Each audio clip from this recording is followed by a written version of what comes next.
Hello, and welcome back to the final episode of the year for the Ambassador Sports Network. It's the final. Man, Jonathan, it's been a ride. It's been a ride. It has, man. I've enjoyed being up here in the ASN, being able to be with you here, Shane, Kaylin, Drew, Jaden. It's been a great time, and I've thoroughly enjoyed it. And before we get into the episode, I just want to shout out Sanaya Amid, our social media manager, Damian Lamb, our social media content creator, and everyone else. Special shout out to Dr. Cheddar for making all this possible, really, and Dr. Kaba. Special shout out to you guys and all of our fans out there as well. Thank you guys for watching every week, supporting, liking, commenting, and also subscribing. Special shout out to Alumni Relations. We can't forget about them. Special shout out to them. A nice alumni special dropping earlier this week or last week, and we enjoyed that time we had as well. And big shout out to this wouldn't be possible without the sports players. So big shout out to the sports players. It wouldn't. Thank you guys and all the coaches for being so receptive and just helping us. And special shout out to Miss Renee as well and Coach Jacob. And I just want to, thank you guys for everything you've done for us. And coming back in the fall next year, I can't wait to just get right back to our regular scheduled program. Yes, sir. But we still have a lot of stuff to talk about on this episode. Cover, so on today's episode, we'll be talking about the softball team and how they fared at the HBCUAC softball tournament. And then we will also we'll touch on the baseball season coming to an end, and also being able to, in our last segment, talk about the Shedeur Sanders draft situation. And then for the final part of that, we will also be talking about the NBA playoffs. You ready, brother? Let's get straight to it. Wait, I think we forgot to do a little something. I'm your co-host, Jonathan Walden. That is true, and I'm Dalita Kulamaker, and let's get right to it. Let's get straight to it. Look, Jonathan, the softball team, this is the first time in the playoffs. They were ready. The girls were ready to get out there, and, there was thoughts of rain, and boy, did that rain come. That and when rain it rained, it poured. fell. That caused the games to be delayed, but nonetheless, the girls were still ready. They weren't that happy as where they fell in the seeding, but they got a favorable matchup playing Russ College in the first game of the playoffs. And the girls were 3-0 versus Russ early in the year. They beat them all 3 times they played. So playing them into the tournament, although that's not what they wanted, the seeding all worked out. Right. Because the girls are better than Russ, to be frank. And that's what showed the first game. 100%. We were able to witness that. And being able to see Sydney Arnett come out the first few innings, man, she was pitching. She came out on a heater, strikeout after strikeout. And when we got on bat, because we had it at the bottom of the inning, Jonathan, we were hitting that ball with accuracy and precision. I'm talking about it's going all the way out there in the field. Not only that, but we even got to witness some of the Russ frustration with our first pitcher. She was throwing a lot of balls. We were hitting the ball a lot when she was pitching, so they had to add a little substitution. They had to switch earlier than they expected. 100%. So and it's like that helped a little bit, but it didn't help that much with 100%. Oakwood going on to win the game 9-1 and advancing to the second round of the playoffs. And it was double elimination, so Russ was not completely out of it yet, and they will get another chance, as we'll see later. But the girls were going to play Stillman, and the conference leading Stillman, and, the girls struggled against Stillman all year, and Stillman's just so nice. But the girls put up a good fight, and they lost 7-3. But the Ambassadors weren't out of it yet. They would go on to play Voorhees in the losers tournament and beat Voorhees 15-6. Mm-hmm. And boy, were those bats alive in that game. Their bats were against the wall, and they said no. Corrine Whitehead, special shout-out. What did I tell you guys in our Under the Radar player segment? Corrine Whitehead. She could get some time and learn. She saw what Sydney Arnett did versus Russ and what she did against Stillman, and Corrine came in and pitched a great game, winning her first game of the season in the playoffs, backs against the wall against Voorhees, eliminating Voorhees from the tournament. And then, did they see an old foe? They would go on to play Rust again with a chance to advance and take a step closer to the championship round. And Rust finally had their number that game. It's hard to beat a team 5 times in a 100%. season, especially 2 times back-to-back, basically. 100%. And the girls are going to lose 6-4 to Rust, and that'll be the end of the season. But I'm not discouraged. This was a great tournament. Stillman ended up winning the whole tournament versus Dillard in the championship game, but the girls came out there and fought. They did not tuck their tails. They did not hide. They weren't afraid, regardless of the rain. They came out there, competed, and that's all you can ask for. And that's all they did. And we cannot forget about Jordan Howard. Man, she's played a great year, especially as a freshman coming in, being able to stack numbers against teams, and with that being said, she got the award of Freshman of the Year. Yeah. So being able to see her work this year, come in ready to grind. And she wasn't the only ambassador 100%. to get an award as well. Jayla Hawkins, she also was a first-team All-Conference player. Freshman. First-team All-Conference. That's insane. 2/3 of that big three right there. Right there. We told you guys. And then Sydney Arnett, second-team All-Conference. She played big. Like we said, she came in that game against Russ, first playoff game, and she was pitching with the heater. And then Ashlyn Hallman, Blueski Elite 9 Academic Award, the award given to softball players with the highest GPA in the conference. So we got to be, hey, you can't be an athlete without being a student first. So that's book smarts, and we see it translate on the field every game. 100%. Another player who we named in our Under the Radar Play Our segment. So we don't just come up here and yap. Yeah. We come up here and tell you guys really what's going on at Oakwood University. And then we also got to give a big shout out to Tony Sims. She played a great tournament, including 2 home runs. That's 3 of the big 3 right there. Literally leading her to be named Oakwood's official Player of the Week. Man. So big shout out to Tony Sims. She played great this year as a freshman. That's 3 freshmen. Named 3 freshmen. 3 players. Jordan all in that Howard, Jayla Hawkins, and Tony Sims. Man.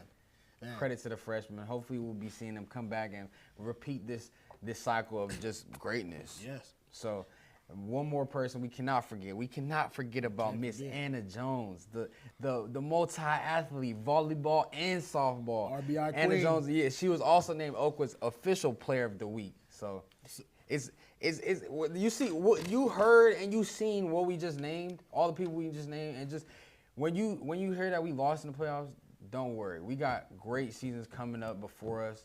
So, and this is the 3rd year of the program. Like the coach said earlier, they were taking a step closer to championship contention. And we saw that making the playoffs this year, first time, winning 2 playoff games, and then losing to Russ, and then losing to Stillman. I'm not knocking the girls for that. This has been a great season. Not knocking the girls at all. And coming from an Oakwood student and all the sports that we've seen, we got 2 playoff W's. That's rare. So we got to take this. We got to enjoy this. We got to give our flowers to the girls. We do. Because they worked hard for that. And not only that, we're not gonna get too hype on that, because I promise you, we're gonna be nice. In 2 more years, 3 more years, we're gonna be nice. Well, Coach Harris and Coach Medlock are building over there. This team is gonna be special, and I'm very excited for next season. 100%. Special shout out to our seniors who are leaving us: Jana Moreau, Ashlyn Hallman, Sydney Arnett, and Katie Johnson. We wish you girls the best and where you guys are taking your next step to. And I'm glad I got to witness you guys play for the 2 years I've been at Oakwood, and it's been an honor. And 100%. And I got to speak for myself. This is the most softball I've watched. So being able to watch you guys go dominate on that field, even you may lose the game, but seeing y'all still have the confidence after losing is beautiful to see. And the leadership you display, it's been beautiful. You guys will surely be missed.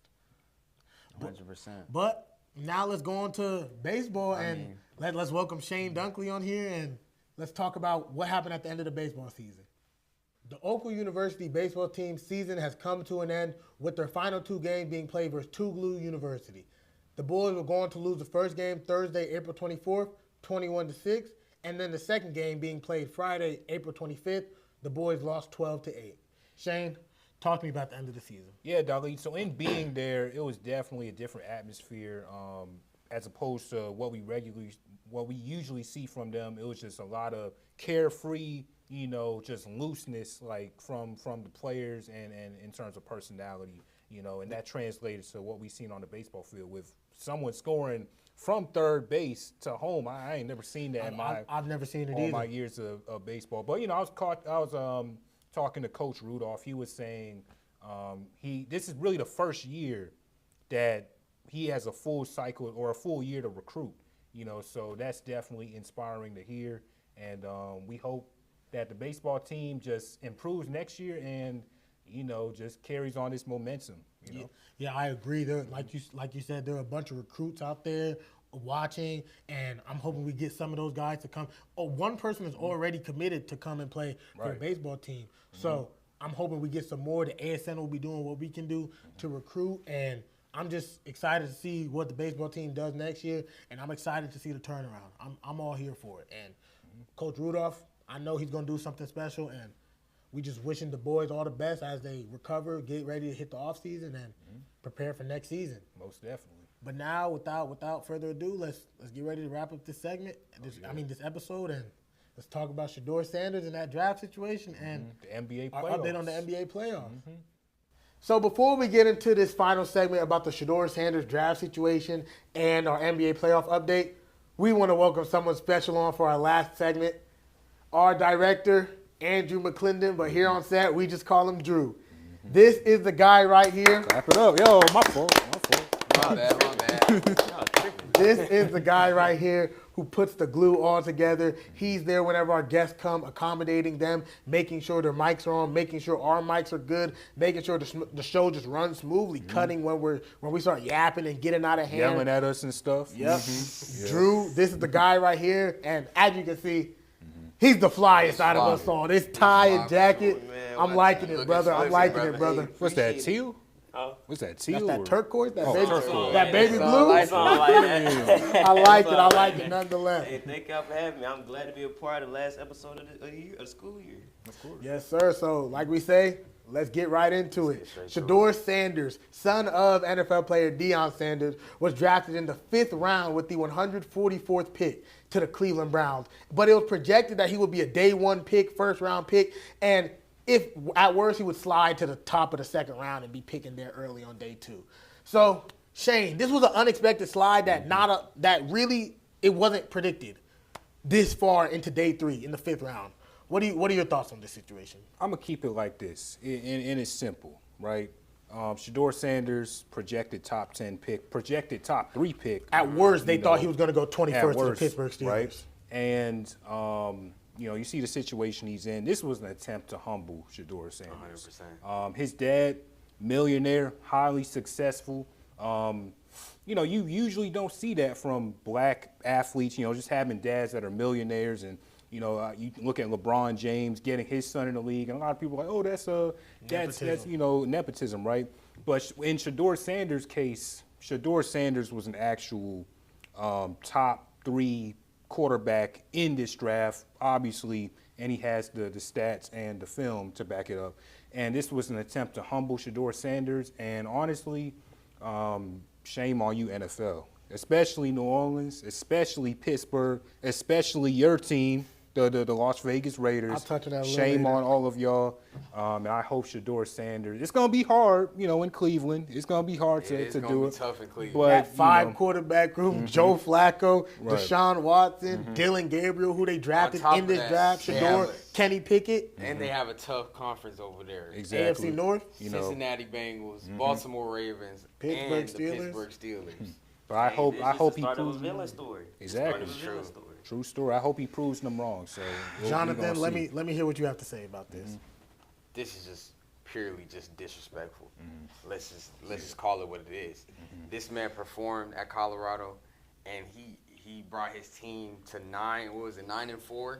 I believe so. Coming from what was the season Before- before 4-9? And before he was there, I believe they won 1 game. Like, 2 games, something like that. that's just unacceptable. And even before, I'm gonna say the only thing I think he should have participated in the NFL Combine, in my opinion, but he didn't, and he felt like he was good enough to not do that. But for these teams to sit up here and draft 143 players before him, to say that to me that just tells me that you think 143 players are better than Shedeur Sanders, and that's just not the case. Dylan Gabriel drafted to the Cleveland Browns. He was a Heisman candidate. Tyler Shaw. Shaw. Oh my God. I didn't even hear that Jackson man's name Dart, before the draft. Cam Ward, respectable. I respect Cam Ward. Come on now, Cam Ward. Jalen Milroe. can't forget Jalen about him. Milroe. Athletic freak. 6 quarterbacks drafted before. He's a wide receiver playing quarterback. They're going He's a running back playing quarterback. they're going for the upside. That's what they're going for. And like Shane said, this was an attempt to humble Shedeur. Yep. And what I seen from Shedeur in going throughout this draft and seeing that he wasn't drafted was complete humbleness. Not humbleness, but complete. He had a positive mindset. His brother Shiloh, I was watching. He was keeping him up, keeping his spirits up. Mr. Deion wasn't too happy, but when he finally got that call, you seen the happiness. And I hope he makes the NFL pay. after what they did. Because if I'm in that position, I'm gonna be honest. Oh no, I don't. Oh no. That is true. Prank And let's hear calls and all. let's hear what you have to say, Andrew. Man, one thing about that, y'all seen what happened when he got prank called? Yes. I saw that. Oh my goodness, I would have crashed out immediately. Oh, we But know. I feel like I don't know.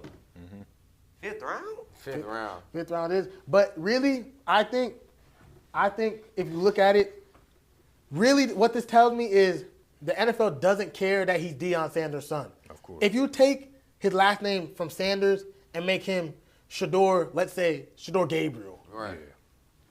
I don't know if we're having the same conversation just because it's a less polarizing athlete, and they're looking at Shedeur, take name away, and it's a blind resume, and you're just looking at the quarterback, and the NFL just telling you he's not that good, and on top of the fact that they don't think he's that good, they're saying we're not gonna put up with all of this, all this cockiness, and all of this antics that come with you surrounding you. And is that correct?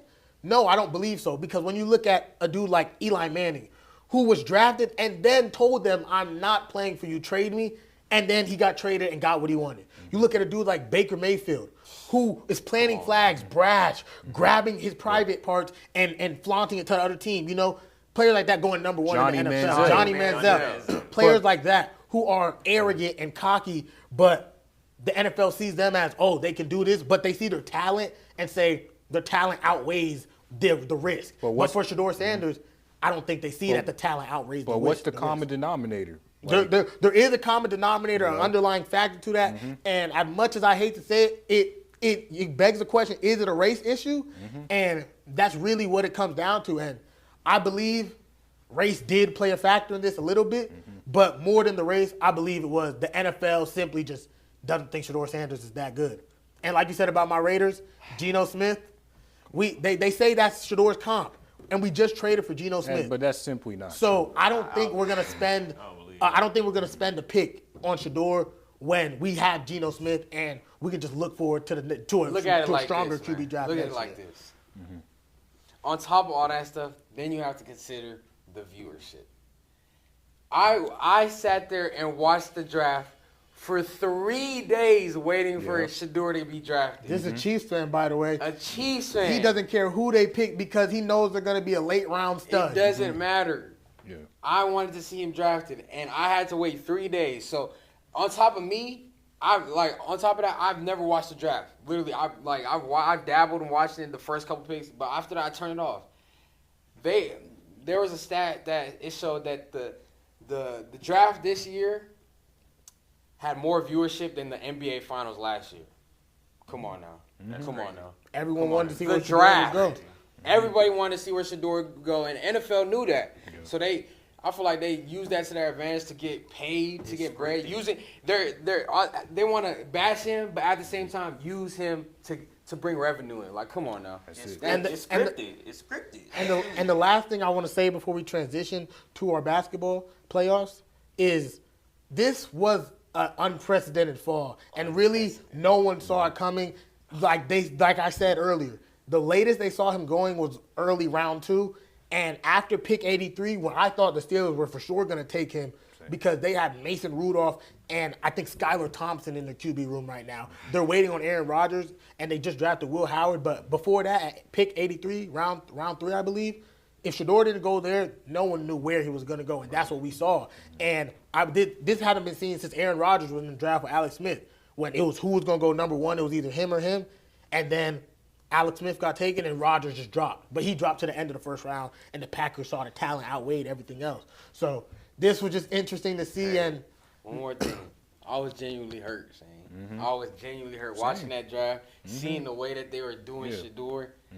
I was hurt, and it was just I feel like it was just a slap in the face, not only to Shedeur, but to the fans. It was just like, we know what he's capable of, and even there's some NFL analysts and even current players that know that he should have been drafted. They see the talent. We're talking about his ceiling, but let's be honest. He has shown that he can throw that ball. And look at Colorado's offensive line.